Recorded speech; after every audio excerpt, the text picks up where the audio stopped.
Hi అండి, welcome to Rajshri tailor. మనం blouse cut చేసుకునేటప్పుడు ఫస్ట్ మార్కింగ్ ఏం వేసుకుంటాము అంటే నడుము లూజ్ అయితే చెక్ చేసుకుంటాం. నడుము లూజ్ చెక్ చేసుకున్న తర్వాత బ్లౌజ్ పొడవు, నెక్కు డీపు, అలాగే నెక్కు డీప్ ఎక్కువగా ఉన్నప్పుడు మనం ఫుల్ షోల్డర్ అనేది ఎంత పెట్టుకోవాలి, నడుము లూజ్ని బట్టి పెట్టుకోవాలా లేకపోతే నెక్కు డీప్ని బట్టి పెట్టుకోవాలా అని అంటే నడుము లూజ్ని బట్టి పెట్టుకోవచ్చు.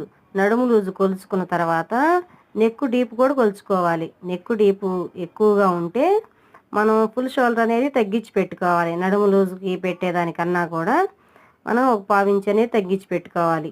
ఇది 33 ఉంది బ్లౌజ్ సైజు. అయితే దీనికి 5.5 ఇంచులు పెట్టాలి కాబట్టి నెక్కు డీప్ అనేది 11 ఇంచుల వరకు ఉంది. మనం డీప్ ఎక్కువగా ఉన్నప్పుడు ఫుల్ షోల్డర్ అనేది 5 ఇంచులు సరిపోయిద్ది. 5 ఇంచులు పెట్టి మనం మిగిలింది ఇట్లా చంక రౌండ్కి మార్కింగ్ వేసుకుంటే కరెక్ట్గా సరిపోయిద్ది.